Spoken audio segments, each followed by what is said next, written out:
ragazzi, benvenuti. Finalmente la recensione della Ferrari Red Special. Dunque sapete che questa chitarra è in mio possesso già da qualche tempo, infatti mi è stata consegnata la settimana prima del Red Special Meeting 2019 di Roma. Molto probabilmente avete visto il vlog di quel giorno, se non l'avete fatto andate a controllarlo. E quindi qualcuno di voi l'ha già vista dal vivo, l'ha già sentita suonare, sicuramente chi c'era al Red Special Meeting 2019 l'ha anche provata. E anche un po' di pubblico l'hanno già sentita, infatti è stata già utilizzata in qualche data del tour invernale dei Queen on Fire. E oggi siamo finalmente per una recensione vera e propria dello strumento, vi farò vedere le varie parti, come è costruita e principalmente vi farò sentire come suona questa Ferrari Red Special, quindi buona visione. Ok, vi aggiorno innanzitutto sul parco chitarre. Come molti sanno, io ho utilizzato la Guild del 1984 come backup per molti anni. Da quest'anno ho deciso di mandarla, tra virgolette, in pensione, ovvero al riposo che si merita dopo essere sopravvissuta al tour estivo con i Queen on Fire. Quindi come Red Special di backup abbiamo attualmente la Danzan e come chitarra principale la Ferrari Red Special. Ok, diamo un'occhiata più da vicino a questa Ferrari Red Special. Iniziamo dalla paletta, dove troviamo le 6 shuller autobloccanti con bottoni in madreperla, sono quelli più quadrati, quindi gli stessi che utilizzava Brian negli anni 80. La guida in bachelite. Poi abbiamo i segnatasti laterali come nella Red Special di Brian, quindi tutti differenti. I pick-up costruiti dallo stesso Marco Ferrari con specifiche dei pick-up che ha Brian sulla sua, quindi con le stesse modifiche, con le stesse caratteristiche dei Trisonic degli anni 60, di quel periodo nel quale li ha comprati anche Brian. Abbiamo il ponte a rulli con 6 sellette separate in alluminio. Vedete qui il movimento che fa la corda sulla rotella quando vado ad agire sulla leva. E qui abbiamo il ponte col suo movimento che fa perno sulla lama, che è in questa posizione qui, è proprio sotto l'impiallacciatura di Mogano. Qui potete apprezzare un po' di più le venature di questa chitarra. Se vedete qualche puntino, qualche marchio, insomma, è tutto merito mio, perché la chitarra ha già fatto qualche live e quindi è stata già abbastanza maltrattata. Dunque qui abbiamo la leva, tutte le parti in plastica sono in perspex nero. I 6 switch, quindi sia quelli dell'accensione, spegnimento di ogni pickup, che quelli della fase. Manopola del tono, manopola del volume. Io ho sempre preferito il nastro nero piuttosto che il pallino rosso su una manopola, è più visibile a mio avviso sul palco, su palchi bui. E passiamo alla parte posteriore della chitarra, dove potete ammirare ancora di più le venature di questo Mogano. E vorrei farvi notare anche quanto cambia il colore in base all'incidenza della luce. Ecco, già in questa inquadratura è piuttosto evidente. Guardate come cambia il colore nella parte laterale e in questa parte qui della chitarra, perché abbiamo due incidenze differenti della luce. Qui è molto più rosso arancione, mentre qui abbiamo praticamente un marroncino chiaro, un arancione.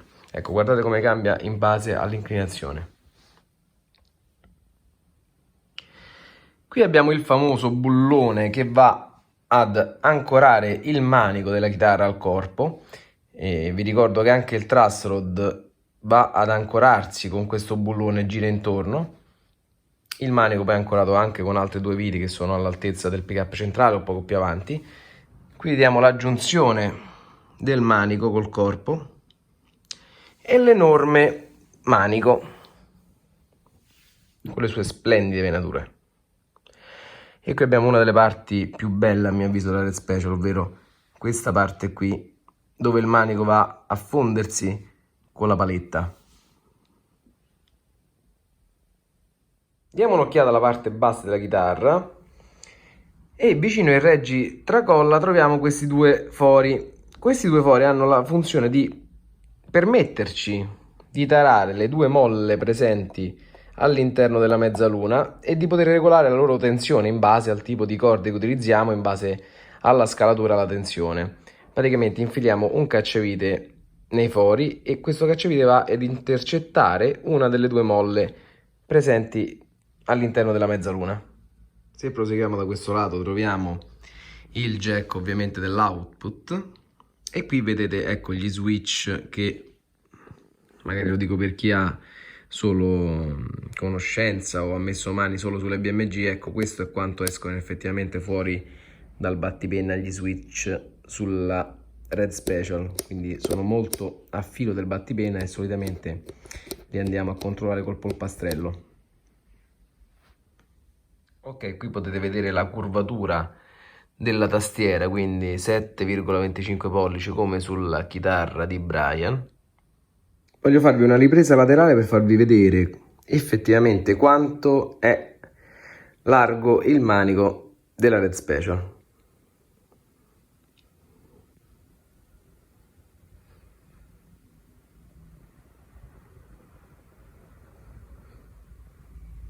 Magari in video non rende tanto, ma vi assicuro che dal vivo è piuttosto scioccante. Ok, vediamo innanzitutto le caratteristiche di questo strumento. Vi dico da subito che è una replica fedele al 100% alla Red Special di Brian. Gli unici cambiamenti sono stati delle mie scelte, insomma, per adeguarla all'uso che ne faccio io. Comunque, allora, abbiamo meccanica autobloccanti Schaller M6 con bottoncini madreperlati, quelli però anni 80, quelli un po' più squadrati, quelli che utilizzava Brian coi Win sostanzialmente, li vedete tranquillamente a Wembley. Manico in un pezzo unico di mogano, la tastiera è in quercia, verniciata di nero e laccata, segnatasti in madreperla. Abbiamo il corpo con la costruzione della Red Special di Brian, quindi per la maggior parte è listellare con camere tonali. Il pezzo centrale è in quercia e l'intero corpo è stato impellicciato con del mogano. Ovviamente fronte e retro sono un pezzo unico di mogano e poi abbiamo le fasce laterali con le venature perpendicolari. Pick up sono costruiti dalla Ferrari Guitars, spenderò due parole in seguito in merito a questi pick up perché ne vale veramente la pena. Ponte come la Red Special originale, quindi con 6 sellette separate in alluminio e rotelle per permettere lo scorrimento della corda durante l'uso della leva. Ponte in un blocco unico con le due molle all'interno della mezzaluna. I controlli sono i soliti 3 per l'accensione e spegnimento di ogni pick up e gli altri 3 che controllano la fase dei pick up, controllo del tono, controllo del volume. Dunque, per gli switch ho optato per gli Switchcraft, che sono di più facile reperibilità nel momento in cui ho un problema. Per i potenziometri invece ho deciso di utilizzare i Di Marzio EP1200, i miei potenziometri preferiti. Sono i miei potenziometri preferiti perché hanno una curva gradevole nel passaggio dal pulito al distorto, sono molto controllabili e sono molto leggeri al tocco, quindi ruotano molto facilmente, è una cosa che mi piace molto. Dunque il colore è il classico colore della Red Special di Brian, che è un po' difficile da apprezzare in video. Comunque va dall'arancione con riflessi ramati fino al rosso scuro, dipende dall'illuminazione, dalle luci. Comunque vi consiglio di vederla dal vivo perché è un'altra storia. Veniamo alle mie scelte personali. Già che parliamo del colore, andiamo sulla finitura, quindi sulla laccatura. Ho deciso di non far utilizzare a Marco Ferrari la Rustin per una questione di stabilità. Sulla Danzan ho la Rustin, la stessa che ho utilizzato Brian sulla sua, e purtroppo, come molti di voi sanno, non è per niente stabile, quindi di tanto in tanto si apre qualche crepa sul top della chitarra, anche sui lati. Questo dovuto principalmente ai movimenti naturali della chitarra. Come sapete la Red Special ha una costruzione molto complessa e quindi i vari materiali, i vari legni che sono presenti nella chitarra tendono a muoversi col tempo per l'umidità, per la temperatura, e la laccatura ne risente. La Rustin è particolarmente sensibile a queste variazioni e tende a fare delle crepe. Ho deciso di far utilizzare una laccatura simile come composizione alla Rustin, ma più moderna e quindi stabile. Altri cambiamenti riguardano la piastra che abbiamo al di sotto del battipenna. Come sapete la Red Special originale ha una piastra per gli switch e una piastra più piccolina sul fondo della chitarra che raccoglie i due potenziometri e il condensatore. Su questa chitarra ho fatto installare una piastra unica come sulle repliche di Fryer, quindi una piastra unica subito sotto al battipenna che raccoglie sia gli switch che i potenziometri. Questo per due motivi. per una questione di manutenzione. Nel momento in cui io levo il battipenna posso accedere subito sia ai potenziometri che agli switch. L'altro fattore di convenienza di avere una sola piastra subito sotto il battipenna è per la durata dei potenziometri. Un potenziometro fissato sul fondo della cassa e con extender sull'alberino ovviamente ha un gioco maggiore. Un potenziometro che è fissato direttamente sotto il battipenna, sfruttiamo già l'alberino che c'è nel potenziometro e quindi è molto più robusto e diciamo dura di più, e per un uso di tour, di svariati concerti è sicuramente un pensiero in meno a livello di affidabilità. Ok, vorrei spendere due parole in più riguardo i pick-up perché è un argomento estremamente affascinante a mio avviso, perché anche i pick-up sono realizzati da zero da Marco Ferrari. L'unica cosa che viene acquistata sono le cover cromate, ma vengono modificate anche loro per poter rispettare i canoni dei pick-up di Brian May. Sostanzialmente quello che ha fatto Marco Ferrari è un qualcosa di estremamente ricercato e a mio avviso estremamente interessante. Ha trovato un Trisonic della stessa epoca di Brian, gli stessi che comprò Brian all'epoca. Li ha, tra virgolette, sacrificati, ovvero li ha smontati, ha analizzato il magnete, l'ha portato a una ditta e l'ha fatto replicare, ha analizzato come è stato avvolto il rame intorno al magnete, con che cedevolezza è stata avvolta la garza intorno al rame, insomma ha fatto una replica esatta dei pick-up di Brian. E in più ha anche apportato le modifiche che fece Brian sui suoi pick-up per renderli una replica fedelissima. Ok, non voglio dilungarmi in chiacchiere, so che state aspettando il momento di sentire per bene questa chitarra, quindi farò il test sonoro, vi dirò ogni volta che tipologia di pick-up ho selezionato, con quanto volume e le mie sensazioni. Utilizzerò il mio rig completo, quindi 2 AC30 in stereo col chorus e per comodità utilizzerò il wireless, e come treble booster oggi ho il Fryer Super, quindi buon ascolto. Ok, iniziamo con la configurazione ponte e centrale in fase.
Passiamo alla combinazione manico e centrale in fase.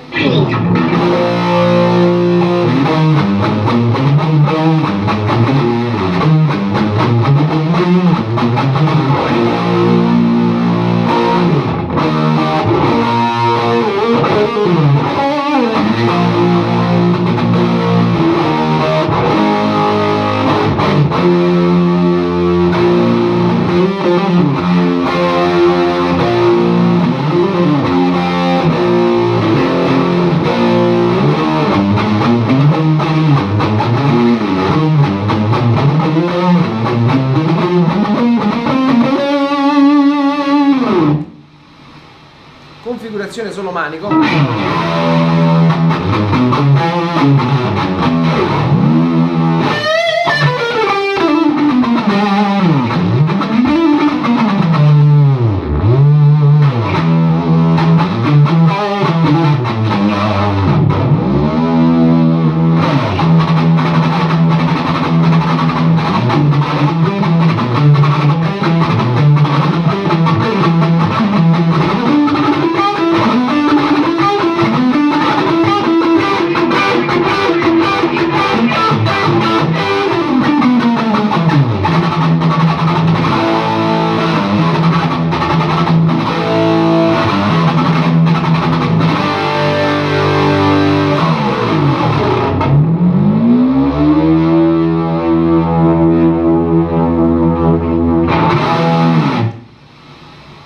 Configurazione tutti e tre i pick up accesi col manico in fuori fase.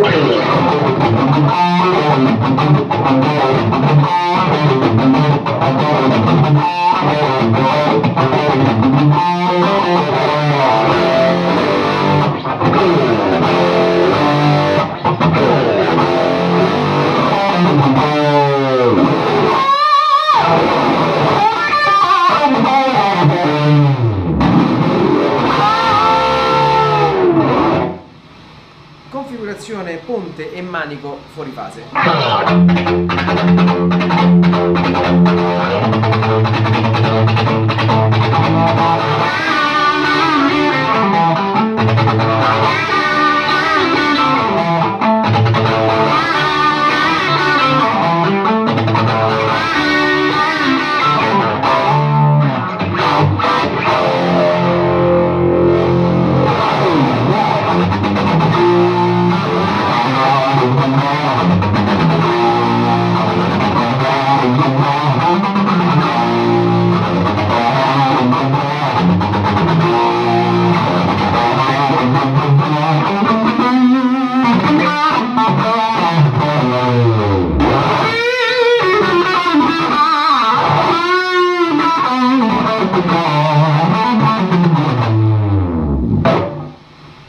Configurazione manico e centrale fuori fase.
Ok, andiamo a testare ora la tenuta dell'accordatura dopo i bending e dopo qualche dive bomb con la leva del tremolo.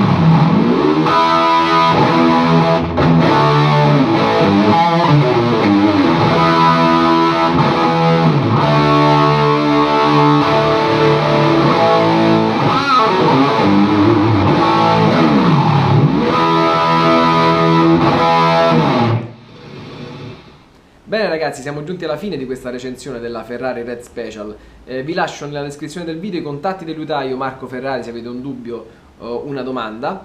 Vi ringrazio nuovamente per il sostegno che mi date, per il continuo seguito. Ringrazio anche la bestia feroce Francesco Caprara che avete visto all'inizio del video, eseguiva con me We Will Rock You. Oggi mi ha anche dato lo spazio, riconoscete sicuramente questo posto. Vi ringrazio nuovamente e vi do appuntamento al prossimo video.